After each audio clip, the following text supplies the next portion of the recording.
그들의 하나님이 되어주시고, 그래서 햇빛을 내려주시고, 또 필요하면 단비도 내려주셔서 하나님의 이 보편적이고 일반적인 은총을 입게 합니다. 일반 은총은 특별히 더 참 조건이 없는 것처럼 이미지가 우리에게 이해가 되죠. 악인도 의인도 교인도 비교인도 모두에게 다 은혜의 단비를 주시고 따뜻한 햇빛을 주시는 이 보편적인 은혜를 생각하면 그렇죠. 근데 잘 더 넓게 생각해 보면 조건이 있어요. 일반 은총도 이 땅에 생명으로 왔다는 조건이 있습니다. 살아있다. 해가 은혜라지만, 비가 은혜라지만, 죽은 나무에게 비가 자꾸 내리고 해가 자꾸 쪼이면 어떻게 될까요? 더 부패되고 더 썩고 죽어요. 없어지거든요. 죽은 나무에게는 은혜가 될 수 없습니다. 살아있다는 조건, 여기에 단비가 되고 또 햇빛의 생명과 함께 또 좋은 번성과 축복을 이어질 수 있죠. 탄생이 누가 자기 의지로 될 수 있나, 이런 정역에서 우리는 이견을 가질 수 있지만 사실은 탄생까지 아니래도 마찬가지예요. 햇빛이 내려 쪼이지만 우리가 햇빛을 피할 수 있습니다. 햇빛 밖으로 나가면 햇빛의 은혜를 입을 수 있지만 따뜻한 햇빛을 피하기 위해 동굴로 들어간다면 그는 햇볕을 누릴 수 없죠. 조건 안에 있을 때만 은혜를 입을 수 있다는 얘기입니다. 비도 마찬가지죠. 어떤 은혜도 내가 은혜를 벗어날 수 있다는 거예요. 은혜는 조건 안에서만 허용이 됩니다. 보편 은혜 그렇습니다. 그 다음에 특별 은혜가 있어요. 이거는 하나님의 말씀 안에 들어온 사람들, 즉 예수 믿으면 구원받는다. 예수 믿으면 구원받거든요. 네. 이거는 예수 믿는 사람들에게, 하나님 안에 들어온 사람들에게 주시는 특별 은총이에요. 성경이 특별 은총에 해당돼요. 이거는 안 믿는 사람을 위해서 주신 책이 아닙니다.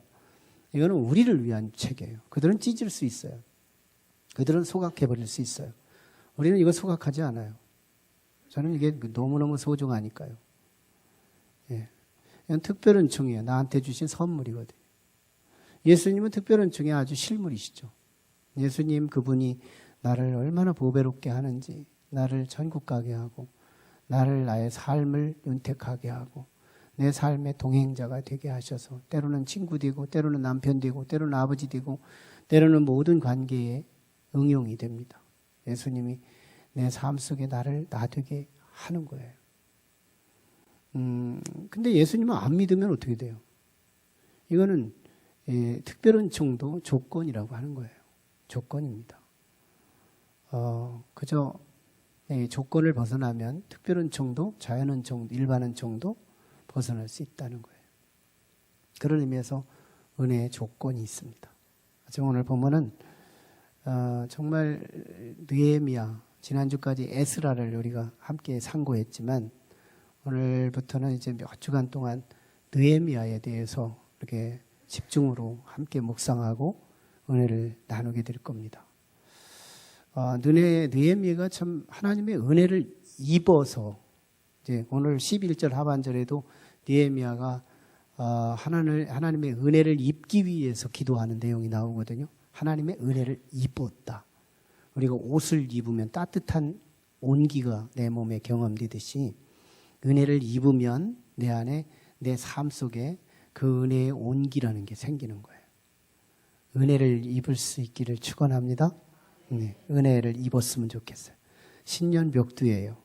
신년의 머리급입니다. 은혜를 입었으면 좋겠다. 옷만 입어도 온기가 있는데 은혜를 입으면 영적 온기, 이거요 무시할 수 없어요. 이 온기를 입고 마음에 응어리진 사람 없어요. 이 하나님의 은혜를 입고 이게 참 내 삶 속에서 원망과 불평 이런 거 쏟아낼 수 없어요. 은혜가 입혀지면 참 내 언어도 달라지고 내 내면 세계에 참 비하인드 스토리, 좋은 고무적인 이야기들이 나올 수 있는 거예요. 은혜를 입어야 돼요. 제가 우리 중고등부 학생들이 캠프에 떠날 때 우리 지식도 필요하고 건강도 필요하고 세상의 여러 여건과 환경도 필요하지만 은혜 받는 게 첫 번째다. 제가 이렇게 흘려보내는 듯이 말씀을 했지만 들은 사람은 들었을 거예요. 은혜 받는 게 먼저예요. 은혜가 먼저 필요해요.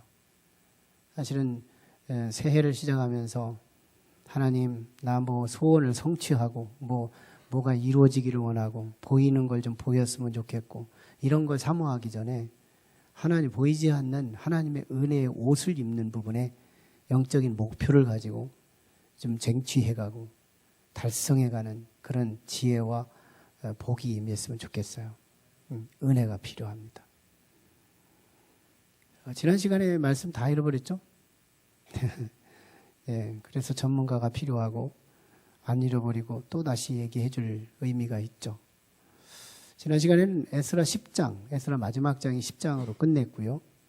그리고 이제 느헤미야로 넘어왔는데 에스라가 정말 예루살렘에 도착해가지고 사역을 하다 보니까 통혼자들, 이방인하고 이쁘기만 하면 결혼하고 돈 많으면 결혼하고 조건 좋으면 결혼하는, 그래서 하나님을 향한 믿음은 와그르르 무너지고 이런 현장을 목도한 에스라는 하나님의 성전 앞에서 속옷을 찢고 겉옷을 찢고 머리를 막 뽑아내고 수염을 뜯어내고 막 함성을 지르고 통곡을 하면서 회개하는 기도를 드립니다. 사람들이 처음에는 미친 사람인가 하고 뭐 남녀노소 할 것 없이 모여들기 시작해요. 한참을 구경하고 있는데 그 중에서 한 사람, 스가냐라는 인물이 이 에스라의 그 통분의 회개의 기도를 보니까 저건 미친 게 아니에요. 자신의 내면에 흐르는 원리가 있고 말 한마디 쏟아지는 게 생각이 담겼고 어떤 뭔가를 현실의 문제를 원망으로 말하지 않고 저들의 죄가 자신의 죄와 함께 엮어지고 있음을 말하는 모습을 보면서 우리 역사 소망이 있다. 저것이 진짜라면 우리 희망이 있다. 회개에서 소망을 봤던 내용. 이게 지난 시간에 나눈 말씀이에요. 뭐 좋은 일이 일어나고 이런 게 아니에요. 성경에서 말하는 소망은 다시 시작하는 삶. 회개예요, 회개. 자꾸 주변이 잘못됐다고 정죄하고 원망하고 이런 분위기가 광야의 1세대들의 오류잖아요. 그래서 그들은 목적을 달성 못하잖아요. 근데 뭘까요? 정말 자신의 삶 속에서 회개하는 사람 하나가 있으면 소망이 있는 거예요. 그 차 안에 회개하는 사람 하나 있으면 안전은 보장돼요.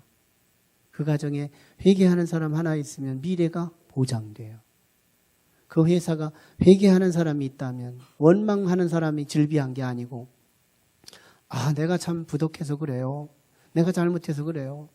이러면서 자기가 회개할 수 있는 사람, 의인이 있다면 그 공동체는 소망이 있다. 에스라를 바라보면서 에스라 자체도요, 회개를 한다고 하지만 절망적인 현장이었어요. 자기도 소망인지도 몰랐어요. 근데 옆에서 보는 스가냐의 시선에 밟혀진 게 뭐냐면 이스라엘에 아직도 소망이 있다. 이거 굉장한, 성경이 아주 예리한 시선을 열어주는 거예요.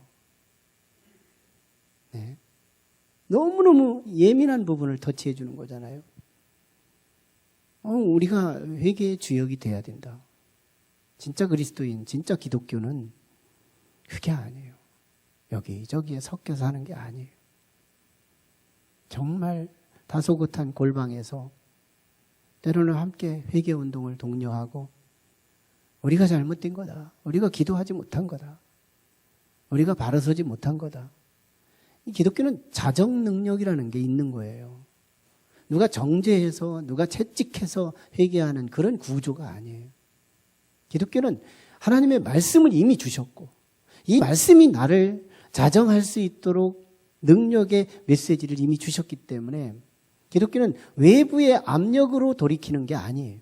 기독교는 이미 채찍을 주셨고 이미 내면에 주신 하나님의 카논, 기준, 잣대 이런 것을 주셨기 때문에 이 잣대에 벗어나면 틀린 거잖아요. 그래서 회개가 가능한 거거든요. 거기에 희망이 있다. 왜? 나의 에너지와 하나님의 에너지가 합류될 수 있는 그 초점이 바로 회개라는 자리이기 때문에 희망이 있다. 네, 에스라를 마치고 이제 느헤미야로 넘어오는데 66권이 편집된 것이 사실은 이제 주제 중심이에요. 주제 중심이기 때문에 시간대별로 묶지를 않았어요. 그래서 막 자꾸 뛰어다니죠. 예, 출애굽을 끝나고 가나안 정복하고 가나안 전쟁 다 치르고 그리고 이스라엘의 왕정 역사를 지나고 그리고 나서 이제 죄 가운데 포로로 끌려가고 1차 귀환, 2차 귀환, 3차 귀환을 하면서 시간대별로 엮어갈 때 참 우연의 일치로 에스라 다음에 느헤미야가 시간이 맞습니다. 그래서 에스라를 마치고 이제 느헤미야로 들어오게 된 거예요. 에스라서가 7장을 중심으로 해서 이제 1부, 2부로 구분된 것처럼 느헤미야도 7장을 중심으로 1부, 2부로 구성됩니다. 1장에서 에스라 1장에서 7장까지가 이제 1차 귀환, 스룹바벨을 중심한 페르시아 제국에서 1차 귀환한 내용이 소개된다면 에스라 8장 이후부터 끝장까지 10장까지가 2차 귀환, 485년 2차 귀환의 이야기가 소개됩니다. 그리고 이제 3차 귀환 얘기가 오늘 느헤미야 1장부터 시작이 되는 거예요. 3차 귀환. 느헤미야서도 2부로 나누어진다 그랬죠. 1장에서 7장까지는 느헤미야의 소명과 함께 느헤미야가 아닥사스다 왕의 허락을 받아가지고 유대인 디아스포라 유대인들을 페르시아 제국에서 모아가지고 3차 세 번째에 걸쳐서 예루살렘으로 귀환하는 그리고 나서 이제 성벽을 쌓게 됩니다.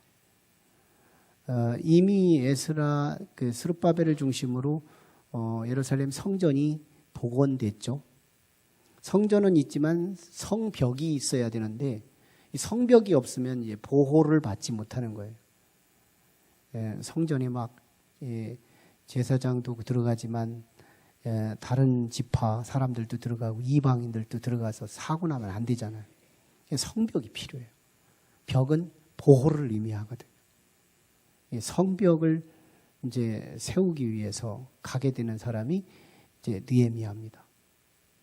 그리고 이제 8장부터 13장까지가 느헤미야서 이제 후반부죠. 그리고 이제 성전도 세워지고 성벽도 세워지고 나면 이제 성도들의 하나님과의 실제적인 관계, 부흥운동. 내가 부흥이 돼야 된다. 이게 옛날에 70년대 부흥은 하나가 둘 되고 둘이 넷 되고 뭐 이렇게 늘어나는 이런 부흥을 생각했지만 실제 부흥이라는 개념을 히브리어에서 우리가 추적해 보면 이 부흥은 개인적인 내면에 죽었던 것이 살아나고 시들었던 것이 막 소생을 얻고 자꾸 이 생명력이 확장되는 거 내면에서 이게 부흥이거든요. 오늘도 우리의 마음속에 부흥이 일어나기를 원합니다. 모든 세상에 좋고 낮은 것은 내면에서 시작돼요. 우리가 먼저 마음의 부흥이 일어나야 돼요. 부흥 집회를 하면 다른 사람을 더 전도하는 이런 목표가 아니고 내 마음속에 먼저 부흥돼야 된다. 하나님의 은혜가 이 속에 생명의 씨앗으로 겨자씨처럼 시작돼야 한다. 이게 은혜가 이 속에 시작되는 거죠. 이게 이제 느헤미야 후반부의 목표입니다. 자, 오늘 1장은 이런 내용이에요. 느헤미야의 인물을 한번 조명해 볼 필요가 있는데요. 스룹바벨은 제 1차 귀환의 지도자. 근데 참 기라성 같은 인물이었어요. 스룹바벨. 왜냐하면 다윗의 혈통으로 온 왕족 출신이거든요. 1차 귀환 때 지도자가 스룹바벨이. 다윗의 왕족 출신이에요. 그러니까 이 자체 출신 성분 하나만 가지고도 어솔리티, 리더십이 된 거예요. 권위가 된 거예요. 대단하죠. 2차 기환의 지도자는 에스라였죠. 지난주까지 나눴던 말씀. 에스라가 누군데요? 제사장 출신이에요. 제사장 가문의 후손이에요. 그러니까 이게 신령한 지도자, 신령한 이 가문의 이 배경을 갖고 리더십에 서니까 이미 주어진 기득권의 리더십 하나만 가지고도 에스라는 이스라엘 백성을 끌고 예루살렘까지 1500km 넘는 3개월 동안 도착할 수 있는 그 거리를 데리고 가는 거예요. 리더십 없이 불가능하죠. 한 블록만 가다가 나 못 가겠다고 나자빠지면 할 수 없는 거죠. 근데 이 신령한 제사장 지파의 리더십이 그게 가능하게 한 거예요. 느헤미야는 누굴까요? 자랑할 게 없어요. 왕족이 아니에요. 신령한 제사장 지파의 후손도 아니에요. 아주 평범한, 우리하고 별반 다르지 않은 너무너무 평범한 인물이에요. 느헤미야. 그런데요, 느헤미야는 참 어제를 자랑하는 사람 못 되고요. 내일에 대해서는 어떨지 모르지만 정말 오늘을 자랑하는 인물. 오늘 누군데요? 느헤미야는 아닥사스다 왕 페르시아의 제국 황제죠. 그때 당시에 중동의 패권을 장악한 나라, 가장 잘 나가는 나라 페르시아 제국의 아닥사스다 왕의 술관원쟁이가 된 거예요. 술관원장 대표자죠. 그러니까 술관원장 하면은 이게 어떤 행정관이 아니라 하더라도 왕의 심장과 이 술관원장의 심장은 같다고 보는 거예요. 그 정도로 신뢰가 소통하는 거예요. 왜 그러냐면 왕들을 암살할 때 술관원장을 사수해버리거든요. 왜냐하면 밥에다 타면 밥이 바뀌어요. 색깔이. 독을 타면. 근데 술에 타면 이게 술에 여러 색깔을 가지고 술을 만들어내기 때문에 독의 색깔이 돼도 이게 술의 향취에 고유한 색인 줄 알고 마셔버리거든요. 그래서 술관원쟁이를 섭외해서 왕을 암살시키는 일을 가장 많이 하는 영역이 술관원쟁이들이에요. 그런데 술관원쟁이를 세웠다. 이 말은 뭐예요? 모든 행정관 뒤로 하고요. 아닥사스다 왕이 최고 사랑하는 1번. 네 생명은 내 생명, 내 생명은 네 생명. 내가 살아야 네가 살고 네가 사는 건 나의 생명이야. 이 정도로 통하는 아닥사스다 왕의 심장과 같이 여기는 사람. 이게 느헤미야예요. 잘 나갔죠. 아마 이 느헤미야는 당대에 정말 실력이 있는 사람이라는 걸 의미하죠. 그럼 우리는 실력 있으면 다 쓰임 받는 거냐? 아니더라는 거예요. 실력이 정말 이 세상에 독보적인 실력을 가지고 있어도 할 일이 없어서 노는 사람 많습니다. 참으로 아무나 쓰는 게 아니죠. 이 느헤미야의 이 실력을 누가 쓰셨느냐? 하나님이 쓰셨다. 하나님이 이 느헤미야의 뭘요? 은혜를 입혀서. 느헤미야가 11절, 오늘 1장의 11절 하반부만 봐도요. 기도의 내용을 보면 아는 거예요. 그는 하나님 내게 은혜를 입게 하셔서, 은혜를 입게 하셔서. 느헤미야가 말한 멘트입니다. 사람들이요, 은혜를 입혀달라고 요청하는 이 사람은요, 이미 은혜의 입힘에 대한 은혜를 경험한 자예요. 은혜가 뭔지를 알아요. 경험해 봤어요. 맛있는 음식을 먹어본 사람은 또 거기를 가요. 돈의 맛을 아는 사람은 돈 벌러 또 갑니다. 명예의 맛을 알면 명예의 현장에 내 삶을 들이더라는 거예요. 경험해 본 사람이 또 그걸 추구하는 거거든요. 그러니까 이 느헤미야는요, 은혜를 경험해 봤어요. 은혜가 뭔지 알아요. 내가 열심히 노력했더니 이 노력한 결과의 실력대로 그냥 쓰임받는 게 아니고 하나님이 은혜를 입혀야 역사의 한 중앙에서 무대 위에서 나를 쓰신다. 이걸 확신한 것이 느헤미야예요. 은혜를 입어야 한다는 거예요. 느헤미야는 이 부분에 감수성이 있었어요. 기도의 내용을 삼았으니까요. 은혜를 입어야 한다. 자, 그런데 이 느헤미야가 궁궐에 살았으니까요. 그런 은혜를 입고 궁궐에 살았으니까 남부럽지 않잖아요. 그냥 하루하루 지나가면 되거든요. 그런데 이 느헤미야는 마음속에 향수가 하나 있어요. 아마 가보지도 않았을 거지만 그런데도 늘 자기 부모님으로부터 들었던 소리, 예루살렘 거기가 우리가 가야 할 본향이야. 왜? 예루살렘 그 성 안에 들어가면 거기에 하나님의 성전이라는 곳이 있고, 이 성전이야말로 약속된 장소요, 약속된 시간이 있는 곳이어서 여기서부터 이 인류는 은혜가 퍼지는 거야. 은혜의 1번 주소, 은혜의 1번지, 여기가 예루살렘이야. 이 소리를 늘 듣고 자랐거든요. 그래서 마음에도 소원이 예루살렘을 가고 싶어지고, 예루살렘을 상상하고 있고, 예루살렘이 잘 되기를 바라고 이러고 있는데, 오늘 하나니라고 하는 사람과 일부 몇몇 사람이 예루살렘을 잠깐 방문했다가 궁궐에 들어온 이 몇몇의 사람을 통하여 자금에 일어난 예루살렘의 소식을 이 느헤미야가 궁궐 안에서 듣게 돼요. 듣게 되는데 그 예루살렘에 대한 형편에 대해서 듣게 되는데요. 야, 2차 기한에 에스라가 말씀 운동을 하면서 동시에 했던 것이 뭐냐면 성벽 쌓기였거든요. 그래서 어느 정도 성벽도 쌓고요, 성문도 어느 정도 문짝을 나무로 짜가지고 이렇게 문짝도 만들어냈는데, 사마리아, 북쪽의 서울이라고 하는, 북쪽의 서울이나 사마리아 지역의 아수리의 이방 민족들이 와서 이미 땅의 본거지로 삼고 있는 이 사람들이, 다뜨네나 이런 사람들이 아주 딴지거는 사람들이 있었어요. 이들이 저 성벽이 세워지면 자기들의 입지가 이게 불분명해지고 약해지는 거예요. 자신의 실익이 손실이 오는 거예요. 이스라엘 공동체가 정체성이 생기고 90력이 되면 이 사마리아 살고 있는 아수르 사람들은 이제 소외를 당할 수밖에 없거든요. 그래가지고 이제 아닥사스다 왕인 페르시아 제국 황제한테 고발을 한 거예요. 고발장을 붙이면서 이제 정말 저게 성을 쌓는 이유는 아닥사스다 왕의 행정부에 반기를 세우기 위한 전조 조건입니다. 그러니 저거부터 파괴해야 합니다. 라고 막 고발장을 붙이게 되자 이게 왕한테 되니까 이 아닥사스다 왕이 일시적으로 속아버린 거예요. 그래서 법조인들을 앞세우고 군인을 앞세워가지고 에스라와 함께 성벽을 이미 쌓아놓은 것을 가서 부숴버린 거예요. 그리고 세워진 문짝을 불로 질러가지고 다 태워버린 거예요. 그러니 성벽이 왕으로 무너지니까 예루살렘 성 안에 이 사마리아 살고 있는 이방 민족들이 들어와가지고 곡식이 있으면 곡식 다 훔쳐가죠. 금은 보화 다 뺏어가죠.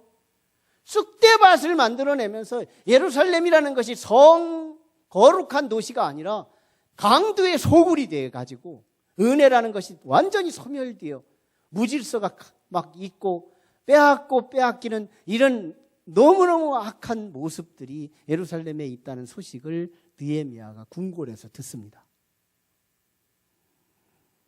느헤미야의 그 가슴을 뜯어보면 하나님의 마음을 들여다볼 수 있는, 하나님의 마음이 느헤미야 마음속에 샘플처럼 나타나는 거예요. 하나님이 가슴 아파하는 이 모습을 느헤미야 가슴을 통하여 하나님이 역할극을 하게 하는 거거든요. 그래서 느헤미야가 너무너무 가슴 아파 금식하며 회개하며 기도를 하는데 오늘 1장만 기도와 간구라는 내용으로 7번을 씁니다. 그래서 1장은 기도장이에요.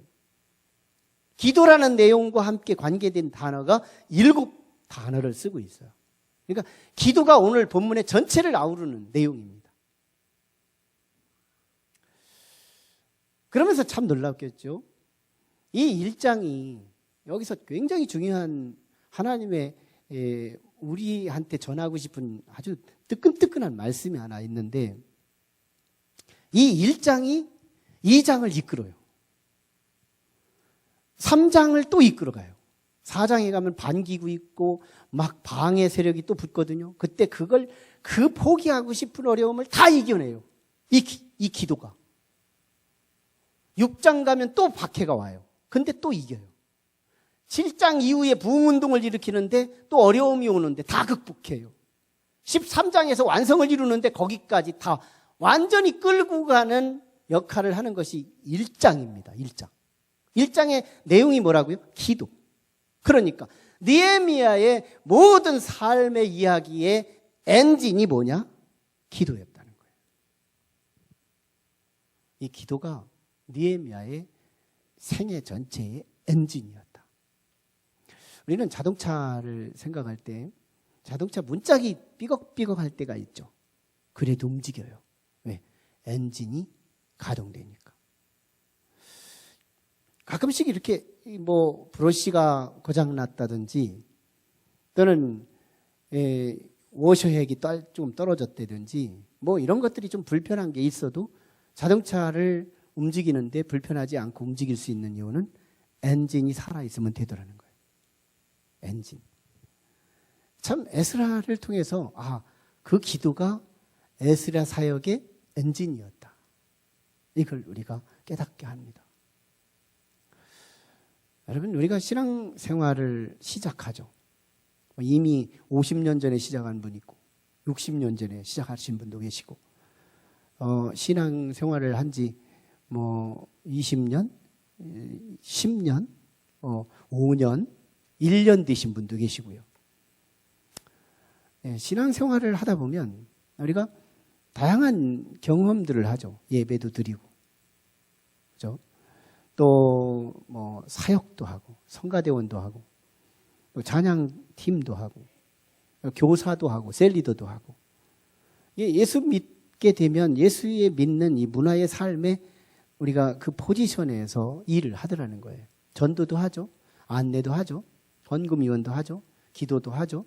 뭐 이런 것 쭉 다 하는데요. 신앙생활을 하면서 우리가 참 많은 사람이 신앙에서 누락시키는 거 하나가 있다면 다른 거 다 하면서 기도를 누락시켜요. 그리고 또 내가 하나님을 믿는다고 내 양심도 그걸 인정하고 있고 내가 하나님을 믿고 있다고 확신하고 살아가요. 이건 한국교회 전체적인 이미지라고 해도 틀리지가 않아요. 다른 거 다 해요. 다른 거 다 하는데 기도 하나는 안 해도 되는 것처럼 우리는 기도를 누락시켜요. 신앙생활을 하면서 이 기도를 누락시켜요. 저는 인위적으로 지금 조명하는 게 아닙니다. 우리 1장을 한번 집에서 한번 읽어보시라고요. 기도가 메인 메시지예요. 그리고 기도 자체 간구라는 단어와 함께 7단어를 쓰면서 완전수를 채워주고 있죠. 그리고 느헤미야서를 쭉 한번 다 읽어보시면 알겠지만 이 기도의 힘이 13장까지를 이끌고 간다는 의미에서 엔진이라는 건 비약적 해석이 아니에요. 사실이에요. 더 중요한 게 있어요. 예배도요. 예배도 믿음이 있어야 예배를 하지만 근력만 가지고도 예배 드릴 수 있습니다. 근력, 밥 먹은 힘, 밥심. 이 밥심만 가지고 예배 드릴 수 있다. 밥심만 가지고 찬양할 수 있어요. 왜? 이 콩나물 대가리가 나로 하여금 이 감정세계를 흥미롭게 만들어서 믿음이 없이도 찬양할 수 있다는 거예요. 어느 정도 그럴 수 있어요. 믿음 없이 전도도 할 수 있습니다. 믿음 없이요. 믿음 없이 교사 할 수 있어요. 믿음 없이 셀리더 할 수 있고요. 믿음 없이 MD사역 할 수 있고 예배 요원이 될 수 있어요. 근력 가지고 할 수 있는 일. 근데 놀랍게도 믿음 없이는 안 되는 영역이 하나 있는데 그게 기도예요. 그런데 이게 안 되기 때문에 우리는 쉽게 내려놓고 모든 신앙생활은 다 하는데 이 중요한 이 믿음 없이는 불가능한 이 기도는 우리가 누락시켜요. 그리고 나도 예수 믿고 천국 간다고 믿고 사는 거예요. 물론 이걸 가지고 제가 새로운 교리를 만들려고 하는 게 아니에요. 굉장히 중요한 부분을 강조해 주고 싶을 뿐이에요. 우리는 이 기도를 왜 내려놓을까? 왜 다른 건 다 하는데 왜 기도만 빼놓고 우리는 신앙생활을 하려고 할까? 심지어는 기도를 안 하는데도 한다고 막 내놔요. 난 기도해요 그래도.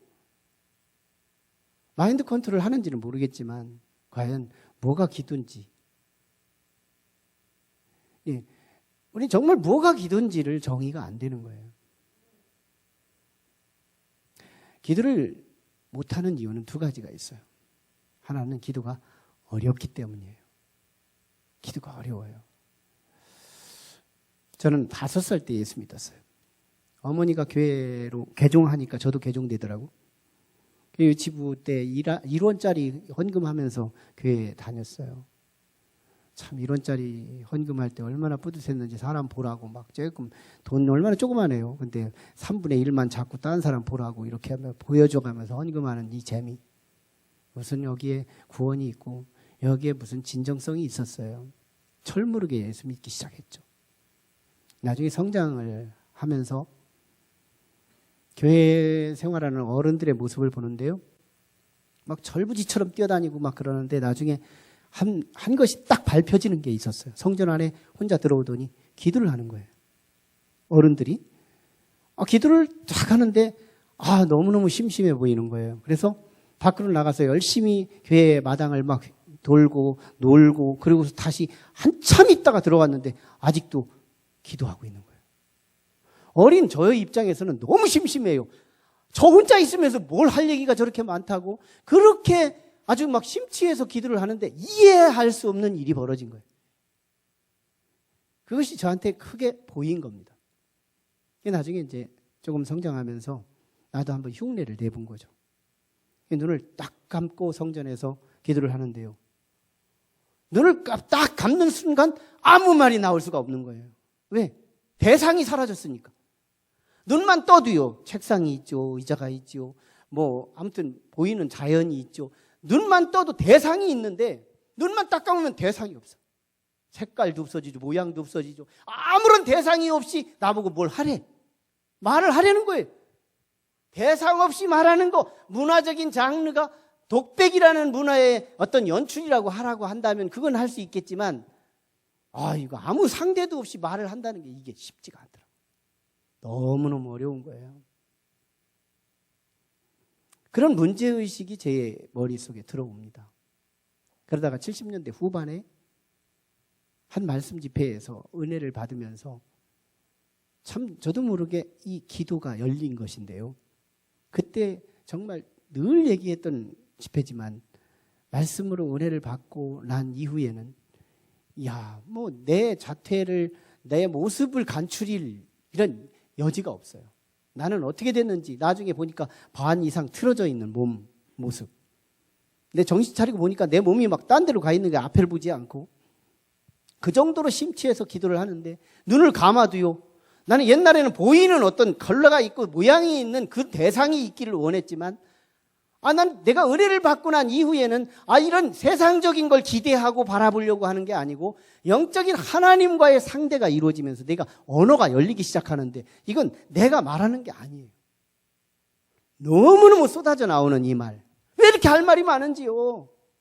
내 삶에 하나님께 보고하고 하나님의 은혜를 내가 사모하면서 간구하는 내용들이요. 시간이 없는 거예요. 1시간이 넘어가도 그 시간이 너무너무 가볍게 지나가고 쉽게 지나가 버리는 거예요. 그래. 한 끗 차이구나. 주께서 인격적으로 내 안에 들어오셔서 주님을 영접한 이 가슴은, 기도는 숨 쉬는 것처럼 쉬운 일이지만 숨 쉬는 거 얼마나 쉬워요. 숨 몇 번 쉰지 알아요? 우리 교회 오신 지로? 엄청 많이 쉬었거든요. 근데 언제 쉬었는지도 모르게 쉬었어요. 왜? 살아있기 때문에요. 산 사람들은 이 숨 쉬는 게 그렇게 쉬운 거예요. 근데 죽으려고 할 때 보세요. 얼마 있다 죽을 것 같아요.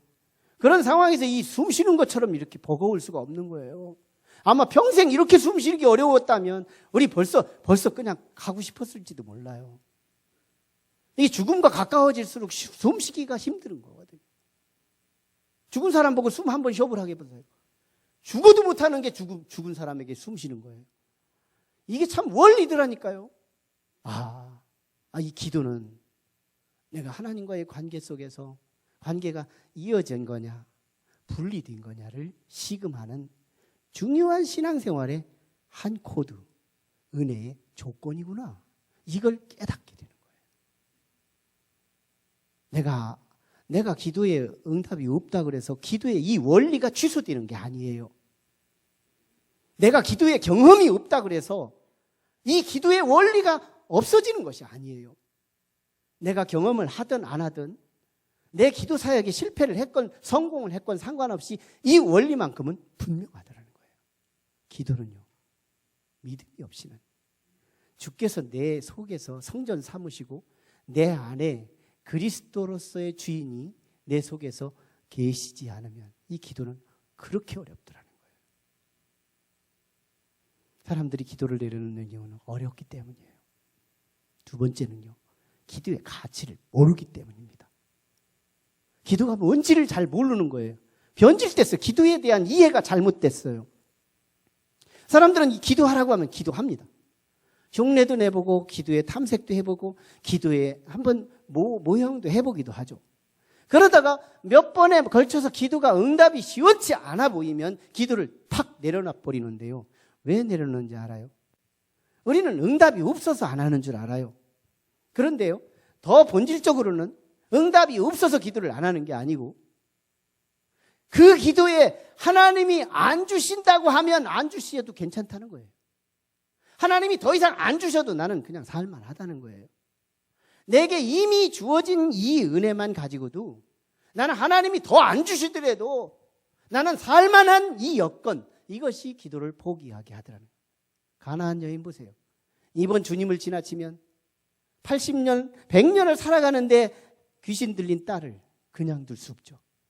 개취급을 당하면서라도 주님 앞에 지고하게 접근하고 기도해서 자신의 귀신 들린 딸을 치유하고 말잖아요. 우리는 이 기도가 좀 뭔가 변질돼 있어요. 기도는 어떤 응답받기 위한 수단으로 성경이 많은 부분을 사실은 얘기하지만 눈높이, 선교적인 입장에서 그렇게 소개했을 뿐이에요. 그런데요, 진짜 기도는 이미 구속께서 나를 구원해 주신 하나님의 은총이 고맙고 감사해서 주님과 나 사이의 아버지와 아들의 관계, 부모와 자녀와의 관계, 신랑과 신부와의 관계, 목자와 양의 관계, 이 관계가 됨으로써 내가 주님의 사랑을 덧입고 이제 다시 주님을 사랑하는 하나의 고백 차원에서 우리 주님과 함께 교제하고 교감하고 대화하고 소통하는 관계로서의 기도. 이게 기도의 가치입니다. 이건 주님을 송두리째 내 것이 되는 놀라운 비밀인 거예요. 주님이 없으면 못 사는 사람들이 할 수 있는 일이에요. 이게 기도의 의미예요. 우리는 이 기도로 하나님의 은혜를 입는 우리 모두가 됐으면 좋겠어요. 성경은요, 기도에 대한 가르침이 너무너무 탁월해요. 아마 이 기도가 없다면 성경은 이 껍데기와 저 껍데기만 남게 될 겁니다. 다윗을 보세요. 시편 57편 8절에서 그는 나는 날마다 새벽을 깨우노라 라고 시편을 통하여 노래하는데 이 시편이 기도문이거든요. 날마다 새벽을 깨운다는 말이 뭐예요? 하루를 지나지만 주님과 상관되지 않게 하루를 지나간 일이 없다는 거잖아요. 날마다 새벽을 깨운다. 왜 일찍 일어나는 거예요? 다윗은 그 많은 내용, 시편 내용들이 다 기도문으로 열거되고 있다고 볼 적에 그는 일찍 일어나는 이유가 있는 거예요. 주님과 기도하기 위해서. 신약의 다윗이 될 수 있다는 이 바울 사도는 어때요? 데살로니가전서 5장 17절에서 주어지는 바 기도는 호흡과 같아서 쉬지 말고 기도하라고 말씀하고 있어요. 쉬지 말고. 왜 그럴까요?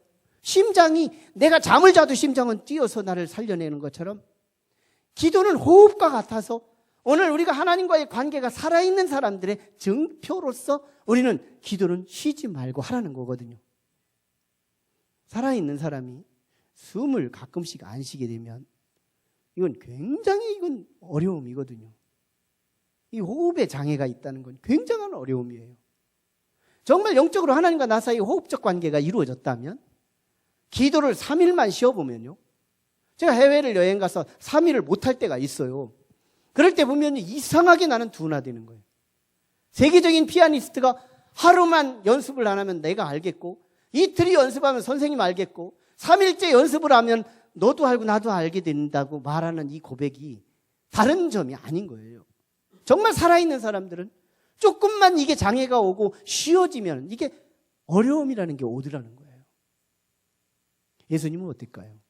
예수님은 성전을 향하여 아이콘을 선정하시는데 뭐라고 말하느냐 하면 성전이 뭔데요? 제사 드리는 곳이거든요. 그래서 성전을 소굴로 만들었을 때 예수님이 하신 말씀이 성전은 제사하는 집이야 하고 성전을 소굴로 만든 사람을 책망할 수 있었거든요. 성전이 예배당됩니다. 그러면 이 성전을 향하여 성전은 예배하는 곳이야 라고 선언을 하고 책망할 수 있었거든요. 그런데 예수님께서 아이콘화하시는 이 선언은 우리가 상상할 수 없는 단어로 성전을 아이콘화하는데 뭐냐면 내 집은 만민이 기도하는 집이야 라고 선정을 해주시는 거예요. 기도하는 집이라는 거예요. 이거는 누구도 따라잡을 수 없는 언어였던 거예요. 교회는 기도하는 집이라는 거예요. 예배하는 곳이잖아요. 누구나 말해도 교회를 정의할 수 있는 단어가 다 보이는데도 교회를 기도하는 집이라고 말씀하고 있는 분이 예수님이세요. 변화산에 올라갔을 때 제자 몇 명이 귀신 들린 사람을 내쫓는데 안 나가는 거예요. 그 예수님이 내려오시자 보고를 하자 예수님이 안수하고 기도했더니 싹 나가는 거예요. 제자들이 질문합니다. 주여, 우리들은 왜 안 나가고 주님은 나갑니까? 그때 나는 하나님이니까 그렇지 이렇게 대답하지 않아요. 나는 너희들이 출신 성분이 달라. 나는 하나님이거든. 하나님이 육화되어 이 땅에 오신 존재니까 존재가 다르니까 능력이 다르지 이렇게 말하지 않아요. 기도 위에는 이런 능력이 일어나지 않는다. 여러분 정말 아브라함은 이 기도로 가나안 땅을 갑니다. 이삭은 이 기도로 믿음의 계보를 야곱에게 넘겨요. 야곱은 이 기도로 베델에서 기도하여 길이 없었던 외삼촌 댁 어디로 한 번도 가보지도 못한 그 길을 그 기도로의 하나님의 도우심을 통하여 그 길을 무사하게 아주 직진해서 가서 정말 외삼촌 댁에 20년 동안 아무것도 가지고 가지 않았지만 2대의 은총을 입고 마지막 수건 사업인 형과의 관계가 앙숙관계였기 때문에 야복강에서 기도로 하나님과 싸워서 이기는 그런 기도자가 됩니다. 나중에 보세요. 스룹바벨 기도로 1차 귀환자, 에스라 2차 귀환자, 기도로 느헤미야 3차 귀환자. 예수님의 제자들 사도행전 이후에 나타나는 이 예수님의 제자들은 다락방에서 하나님 앞에 정말 전무하며 기도로 나갔을 때 이렇게 엮어서 보면 성경에서 이 기도의 사건 뒤에 이적이 있고 이적의 사건 뒤에 역사의 이야기가 쏟아지는데 기도를 빼내면 성경은 다 사라지고 말아요. 기도는 역사의 엔진이라. 기도는 모든 신앙의 엔진이다. 우리는요, 그렇다고 해서 기도를 포기하고 말 거냐? 아니요. 기도 하나는 사수해야 한다. 신앙생활하면 내가 교회를 오고 가는 일이지만 한번 난 기도는 정복하리라. 기도는 정복해야 해요. 느헤미야의 기도가 엔진이라면 느헤미야의 기도의 내용은 배선과도 같아요. 기도와 내용이나 그게 그거지만요. 우리는 부족 앞에서 기도하는 그 기도, 정한수 떠놓고 장독에서 기도하는 그 기도, 이 기도에 은혜가 흐르지 않는다는 이유를 아시나요? 내용 때문에 그런 거예요. 우리는 기도의 내용 한번 좀 뭔가 종교개혁을 하듯이 내 기도에 이런 요소가 있는지를 한번 검토해 볼 필요가 있어요. 뭐로 가도 서울만 가면 되는 기도가 아니고 정말 정한수 떠놓고 하는 기도와 우리의 기도가 다른 점이 있어야 한다는 것이 뭐냐면 느헤미야에게서 그 정답을 쏟아내고 있어요. 느헤미야의 기도는 3가지가 있습니다. 하나는 하나님께 5절에 근거해서 하나님의 긍휼을 붙들고 기도해요. 하나님의 헤세드라 그래요. 이 헤세드의 비밀을 알면 이 자체 헤세드라는 이 단어 하나만 가지고도 은혜를 입어요. 하나님이 어떤 분인가? 나의 나딤은, 나의 소망은 오직 이 헤세드 때문인 거예요. 이 긍휼, 하나님의 자비. 이건요, 우리 어린아이가 엄마 앞에 수없이 잘못하지만 어머니 앞에서 관용이 되고 어머니 앞에서 여전히 보듬음이 되고 돌봄이 되는 이유는 나보다 더 큰 긍휼이 어머니에게 있기 때문인 것처럼 하나님의 이 긍휼을 알면 우리는 이 긍휼 때문에 내가 여기 있는 거예요. 그 기도의 내용 속에 하나님 나 이것 잘했기 때문에 이것 해주세요. 내가 저것 잘했으니까 저거 은혜를 주세요. 이런 조건 거래식 기도가 아닌 거예요. 느헤미야는 긍휼에 풍성하신 하나님, 긍휼의 하나님, 이걸 놓고 하는 거예요. 이걸 붙들고 기도하는 거예요. 내가 잘나서가 아니고요. 나도 못 낳고 저들도 못 낳고 우리는 소망 자체가 없는 존재지만 우리의 소망이 유일하게 있다면 아버지의 긍휼, 나의 모자람까지 다 끌어안아 주시고 당신의 자녀 삼아 주시고 구원을 담보해 주시는 그 크신 가슴 긍휼, 그걸 기도 속에 넣고 흔들어대는 거예요. 긍휼의 하나님이시잖아요. 하나님 긍휼이시잖아요. 아버지는 긍휼의 아버지시잖아요. 나 부족한 거 사실이거든요. 솔직히 나 모자라거든요. 말씀 듣고 금방 잃어버리거든요. 세상에 나가서 안 믿는 사람하고 똑같이 살거든요.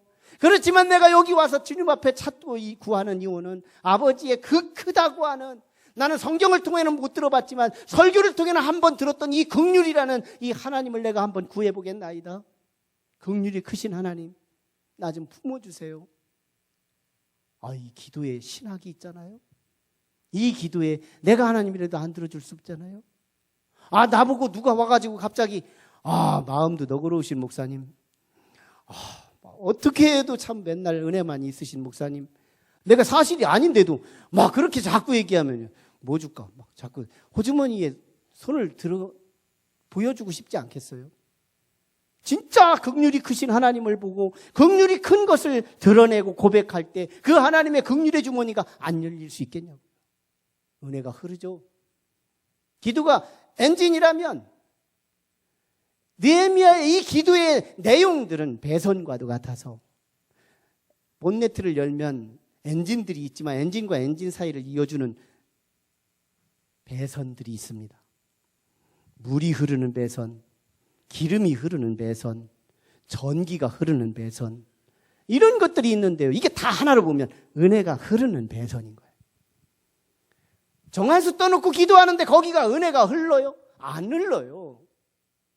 장독 뒤에서 구한다고 부족해놓고서 구한다고 거기 은혜가 흐를까요? 마인드 컨트롤, 플라시보 효과, 거짓이라도 믿으면 된다고 생각하는 이런 플라시보 효과, 이런 것들이나 가능하죠.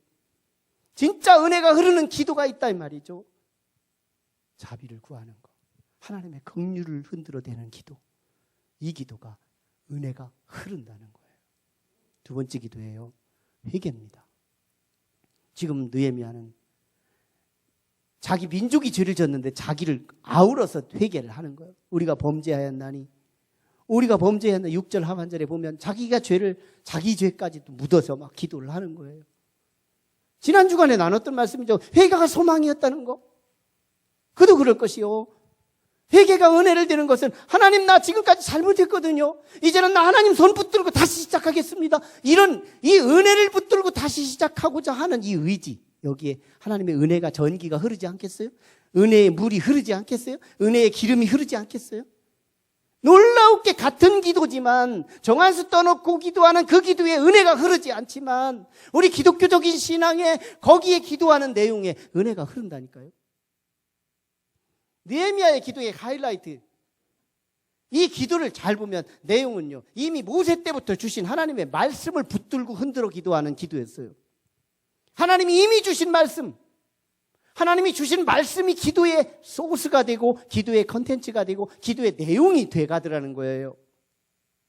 하나님이 주신 말씀, 내게 주신 이 말씀, 하나님 그러신 분이잖아요. 말씀을 들음으로 순종함으로 하나님께서 자기 민족을 풍성하게 해주셨지만 하나님의 말씀을 거역함으로 페르시아의 제국에, 바벨론의 제국에, 아수리의 제국에 끌려왔지만 그래도 하나님이 긍휼을 베푸셔서 다시 돌아오게 하실 수 있는 것은 우리의 순종, 말씀 붙들고 기도하는 이 기도. 성경은 이렇게 기도에 한 가지 힌트를 주세요. 너희가 얻지 못하면 기도하지 않으며 기도해도 얻지 못하면 정욕으로 쓰기 위함이라. 이게 야고보서 4장 2절로 3절에 주신 말씀이었죠. 근데 이 두 가지를 한꺼번에 말소시키고 정통으로 기도할 수 있는 이 길이 뭐냐면 하나님의 뜻 붙들고 기도하는, 말씀 붙들고 기도하는 거거든요. 모름지기 느헤미야에게서 이 기도의 엔진이 되고 하나의 은혜의 배선이 될 수 있는 이 기도는요, 세 가지 긍휼을 붙들고 구하는 기도. 어쨌든 회개하는 거. 회개는 많을수록 좋거든요. 막힌 게 있거든요. 문제가 현장에 있거든요. 무조건 회개하라. 나는 가장 안전핀이다. 가장 안전하게 문제가 해결될 수 있는 유일한 코드는 회개예요. 회개의 은혜가 흐르기 때문에 그래요. 말씀 붙들고 기도하라. 이 세 가지 법칙을 가지고 기도 신학을 갖고 한번 하나님 앞에 흔들어대면서 기도해 보십시오. 저는요, 눈을 감아도 할 말이 많고 하나님 앞에 이 기도가 응답으로 나타나게 되더라는 거예요. 이걸 예수 그리스도를 통하여 다 이루어 주세요. 예수님은 겟세마네 동산의 이 기도가 십자가를 이기게 합니다. 죽음을 이기게 합니다. 제자들의 배신을 이기게 합니다. 그런데 이 겟세마네 이 기도가 부활하고 연결되게 해요.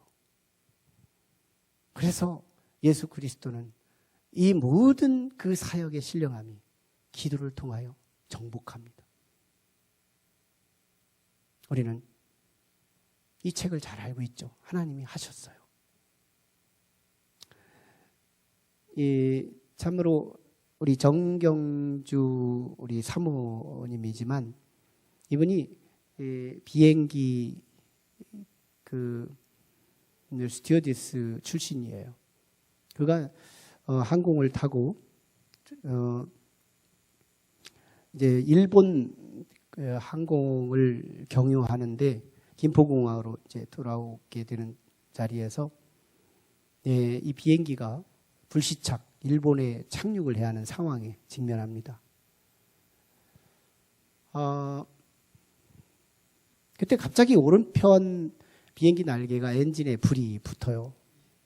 그래서 조종실에서 방송이 나오는데 갑자기 이 비행기 오른편 날개 엔진에 불이 붙었으니 비상 착륙을 준비할 테니까 승객들은 자기 자리를 앉아주시고 안전벨트를 매주시고 조용히 해주십시오. 이 광고가 쏟아지자마자 이제 죽음이잖아요. 잘못하면 이제 추락할 수 있는 상황이잖아요. 그래서 막 사람들이 함성도 하고요. 집으로 전화하는 사람이 있죠. 문자하는 사람이 있죠. 여러 사람들이 있는 거예요. 이게 정경주 사모아에게 그때 한 사람이 막 급하게 다가오는 사람이 있으니 그게 미스터 킴 같은 승무원이었어요. 미스터 킴 같은 승무원인데 이 남자인데요. 남자가 평상시에 이 정경주 사모의 원래 사모가 되기 전이니까 그가 신앙생활을 절실히 한다는 걸 막 자꾸 비판하는 거예요. 하나님 살아계신 뭐 있느냐고 이러가면서 막 그 신앙을 얼마나 막 핍박을 하는지 몰라요. 그래서 그는 이제 그 상황 속에서 이 미스터 킴이 이 정경주 사모 앞에 무릎을 딱 꿇습니다. 그 급박한 상황에서 나를 위해 좀 기도해달라. 이 사모가 손을 대고 기도를 해줘요. 그리고 예수 이름으로 기도합니다. 딱 끝나자 다시 안내방송이 쏟아지는 거예요. 저 책에 나오는 말이죠. 승객 여러분, 잠시 전에 오른쪽 날개 엔진에 불이 붙었었는데 참으로 원인을 알 수 없이 이 불이 저절로 꺼졌습니다. 승객 여러분들은 제자리에 앉아주시고 잠시 후에는 김포공항에 안전하게 착륙을 할 테니까 여러분 가만히 자리에 착석해 주시기를 바랍니다. 또 안내문이 나오는 거예요. 그때 사람들은 함성을 저지르죠. 옛날에는 비행기 착륙만 해도 막 박수치고 그랬잖아요. 안 떨어지고 제대로 왔다고 막 얼마나 좋아했어요. 막 그런 것처럼 그 함성이 터진 거예요. 그런데 그 미스터 킴은 여전히 정경주 사모 앞에 무릎을 꿇고 눈물을 철철 흘립니다. 그때 회개가 이루어지더래요. 하나님의 이벤트 사건이었죠. 하나님이 하셨어요. 그게 그 책에 하나님이 하셨어요라는 책이에요. 2020년 내가 했어요 이런 말로 결론을 지을까요? 저는 한 해를 시작하는 신년 벽두에 저는 우리 인생에 신앙의 고백 한마디를 남긴다면 하나님이 하셨어요. 이 말을 남길 수 있는 우리 성도들이 됐으면 좋겠어요. 그러려면 뭘까요? 은혜에도 알고 보면 조건이 있더라. 은혜는 입어야 한다. 그 은혜는 아무에게나 입히지 않는다. 실력 있다고 입히는 게 아니고 은혜를 입은 사람이 일하고 은혜를 입은 사람이 역사의 주인공이 되더라. 은혜를 입어야 성공의 자리에서 비관하지 않고요. 은혜를 입어야 가난한 자리에서 극복하고 승리하는 삶. 은혜를 입어야 그게 기도입니다. 저는 하나의 종교개혁하는 마음 가지고 가장 기도를 빼놓고 신앙생활을 할 수 있는 많은 성도들을 향하여 기도 하나를 챙겨주라고 저는 원익 원데이를 선포합니다. 그래도 날마다 도전을 해보려고 새로 시작하는 분들이 있어서 힘이 되고 있지만 그래도 가야 해요. 기도는 우리에게 꼭 시금석 같아요. 근력 가지고 다른 거 다 할 수 있지만 기도는 할 수 없어요. 기도는 내 안에 생명이 없이, 기도는 내가 생명이 없다고 포기할 것도 아니에요. 생명이 없으면 생명을 달라고라도 기도하고, 그래서 생명을 쟁취하고, 그래서 기도를 정복해야 우리는 은혜를 입을 수 있어요. 은혜는 덩그러니 있다고 은혜가 있는 게 아니에요. 은혜는 사수하는 자에게, 침노하는 자에게 은혜는 경험한다는 사실. 기도하겠습니다.